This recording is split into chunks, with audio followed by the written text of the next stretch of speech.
Order! Order! You are an incorrigible delinquent at times. Behave yourself, man!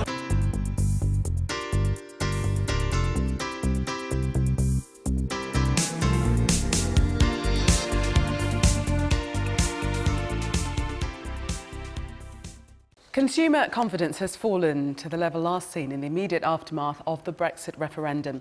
The GfK Consumer Confidence Index found that expectations for the UK's economic performance over the next year have dropped, as well as how people view their own personal financial situation. So what's behind the pessimism? I'm joined by Rosie Murray-West, a personal finance and consumer journalist, and Dr. Steve Davies, Education Director at the Institute of Economic Affairs. Welcome to you both. Why exactly, then, has consumer confidence fallen? What can we pin it down to? If we come to you first, Dr. Davies. Well, I think it has three causes, really, two of which are short-term and which we shouldn't really worry about too much, and one which is structural and we really should be concerned about. I think the short-term causes are, first of all, the uncertainty brought about by the hung Parliament election result, and secondly, the fact that consumers are now feeling the pinch from the rise in prices due to the decline in sterling since the Brexit referendum. But I think both of those will wear off with time. The structural factor, though, is that, as the Bank of England revealed earlier this week, household debt has now reached another record high level. And I think a lot of consumers are beginning to feel that they simply can't take on any more debt.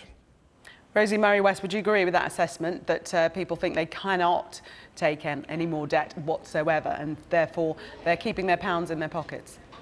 Well, I think that inflation is a far more important issue than that. I don't think it's a short-term thing. We're already seeing that wages are not keeping pace with inflation. There doesn't seem any evidence that that's going to happen coming up very soon. Inflation is at 2.6%, wage growth is at 1.8%. I don't think it's about people who have already taken on debt, because interest rates haven't risen.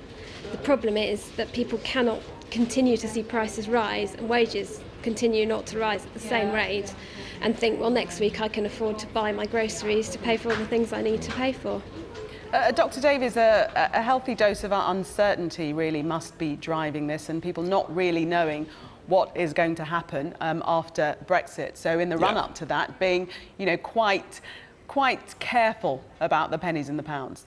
Well, indeed. As I say, I think this has been exacerbated by the inconclusive result of the general election. People thought there was going to be a government with a majority, and rather to everyone's surprise, that didn't happen. And so that has created an extra element of uncertainty in a context where we're already engaged in uncertain outcome negotiations with the European Union. So yes, people are going to feel quite cautious, I think. I do think, though, eventually they will settle down a bit. And it's true, as Rosie says, that we're getting a big squeeze on living standards at the moment because of the rise in particularly food prices due to the decline in the exchange rate.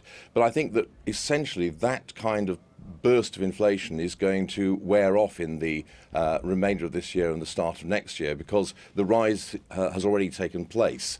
So although there is a pretty severe squeeze on living standards right now, I wouldn't expect that to continue or to get worse. Rosie, where do you put the housing market in all of this? Are people holding off making such a big purchase at this time? I think it is very difficult for people to take a big decision like getting on the housing ladder. There's a lot of talk about where Brexit is going, a lot of talk about people leaving the UK, prices are stagnant or falling in different parts of the country. If people really need to get on the housing ladder, then they will still do it, but anyone who can defer a purchase may well do so. There's also a real lack of supply on the market because people are so unsure that they're not putting houses on the market unless they have to. Yes, and we've heard that people are putting up houses and they're on the market for several months at a time, and then they're having to withdraw them. Dr. Davies, how do you see the housing market being affected in the long term? Is it going to stagnate until we've actually left the European Union? I think that the housing market is going to stagnate for quite a while, and not necessarily for anything to do with Brexit. It's because, quite simply, the ratio of house prices to earnings is at an unsustainable level. We've had houses more than make up the loss in price that they had immediately after the financial crisis. And certainly in places like London, the South East, the great majority of housing is well out of reach for people on average or even slightly above average earnings. Now, that means you're not going to get people coming in at the bottom of housing chains, and that means that therefore sellers are not going to be able to sell their houses easily. And until we actually address the fundamental problem of a shortage of supply of housing, I don't see anything changing in that. Rosie Murray-West, you've said that you don't see this pessimism lasting. Can you predict when we might be through this particular period?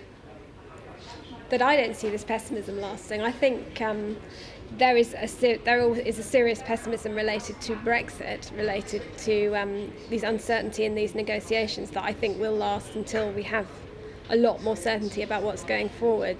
And I think that until inflation calms down, and I don't necessarily see that going away very fast. I appreciate that prices have already risen, but I can see that continuing depending on how negotiations go, depending on the pound. Until that happens, I can't see confidence returning particularly fast. OK, Rose Murray-West, personal finance and consumer journalist, and Dr. Steve Davies, thank you very much for speaking to us this afternoon.